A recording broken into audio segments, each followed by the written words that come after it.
Адам баласы үчүн туулуп өскөн жерден артык эч нерсе болбосо керек.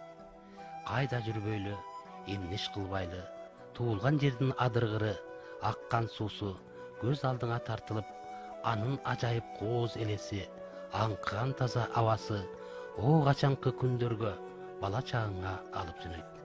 Ырас, башыңа канча турмушту, канча окуяны, не деген түмөн түйшүктү өткөрбө, айылга келгенде анын баарын унутасың да, куушуму жок тынч кемеге түшкөндөй, бүткөн боюң бошошуп, бир мемиреп, бир жыргап аласың.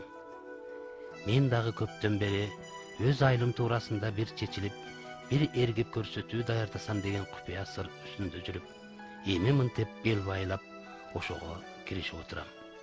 Демек, ушул көрсөтүүнүн арты менен ар бир көрүүчүнү өз айылы, ата теги тууган жерине алып барып, жок дегенде эл журтуна болгон сагыныч кусалыгын сездире алсам, ошол менен журналисттик парызым.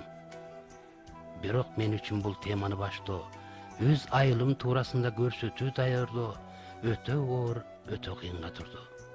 Анткени айылымдын тарых таржымалын, санжыргалуу санжырасын менден мыкты, менден терең билгендер ошол айылымда. Андыктан бирин айтып тартсаң, экинчиси калат. Экинчисин көрсөтсөң, үчүнчүсү таарынат. Дей койчу, бирөөсүнүн да көңүлүн таба албайсың. Иши кылып көрсөтүүдөн соң айылыбызда дуу кеп болору анык. Несі болсо да тобокелге салып сапарга чыктым. Аты заты менен сагындырган айылымдын жолу өзгөн шаарын аралап өтөт.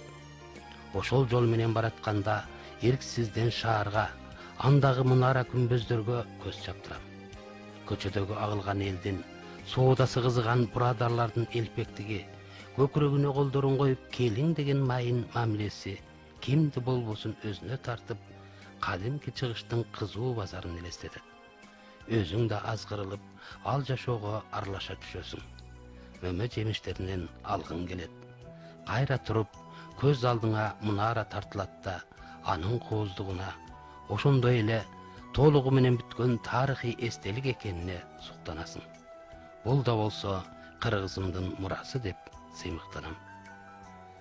Кусалыкка чөгөргөн көлдүк айылым ушул өзгөн Кара Шаро багытындагы жолдун 30-чакырымынын оң тарабындагы өзөндүү колотто. Ооба, ушул айыл.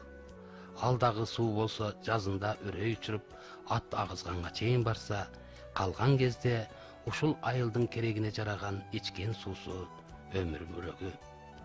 Алдагы чоң жол менен келип, оңго бурула өзөн өрдөй берерде өзүнүн улуулугун, баа жеткисиз кымбаттыгын сездирген кооздугу, тааныш жыты, чаңдуу жолдон көтөрүлгөн топурак даамы, көөдөндөгү топтолгон сагыныч кусалыкты баскандай болот.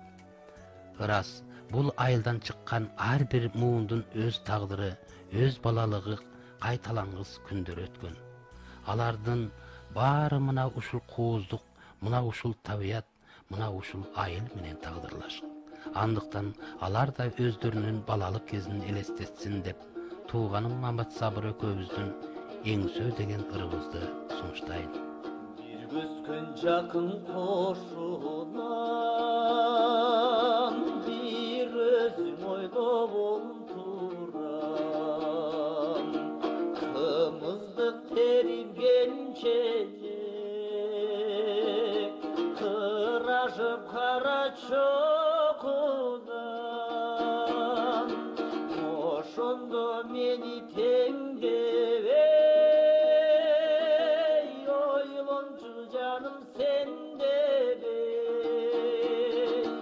еричитип алып жүрчү элемей, ойгоноң элек пендебей.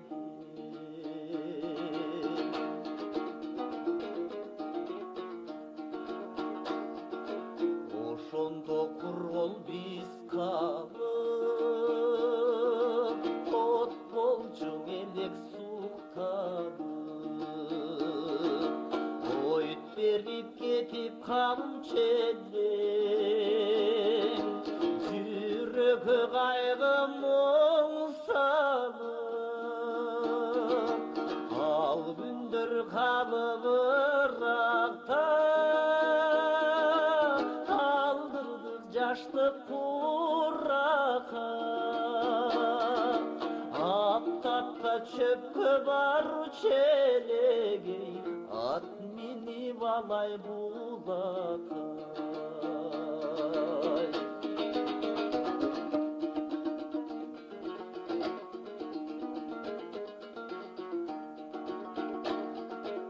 Aytmadın geç canга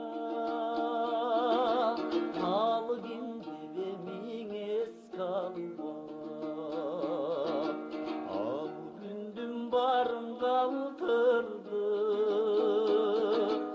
алым алу кайкы көк жарга койбосом азыранымды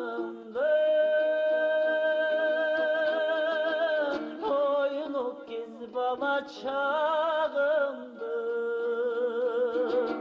Ot olup yürek sağına dey Oşol kız canan ayrıldı Ot tartıp yürek sağına dey Al kızdı canan ayrıldı Oşol kız canan ayrıldı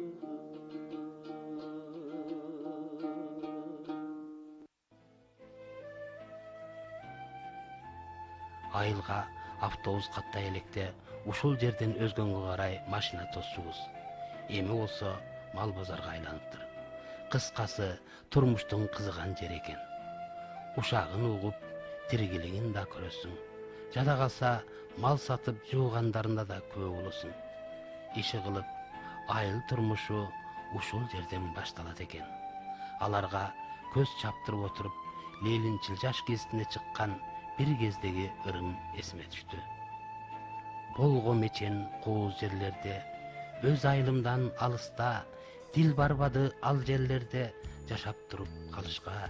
Шаарда эмес бул кыштагым, карапайым жупуну, турмуш экен мен сырттамын, кетким келет утуру.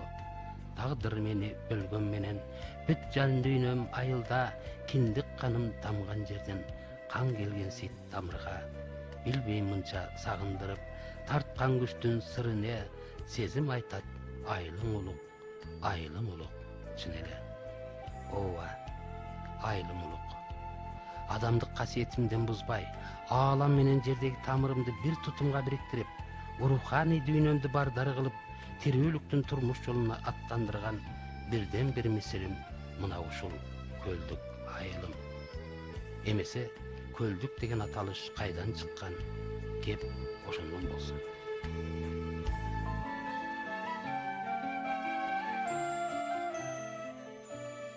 Eski aksakaldардың айтуысы боюнча, бұл bir 200-300 жыл мурда, bir 2 yıl murda, 3 yıl murda Tozikanda gengtör göçkön eken.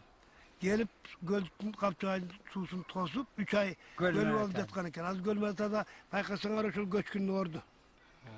Ana şondan daha göl bolgon жерден de oturup ana göldük atalıp kalgan degen bir variant. Ekinci variantı Isık Gölden Жаңы Kaşka degen Kaşkanın bir balası gelek. Alar Isık Gölde bolup kalışının sebebi bular buğuğa jeğen bolat eken. Buğu menen sarvagışın жаңжалы olup orman kanı ölüp kalganda buğular tekesti gözey kaçat. Oşonda tağalar taykeler aytat eken. Biz menen koş ölüp ketpegile tuğandarıňar tapkıla getgile degende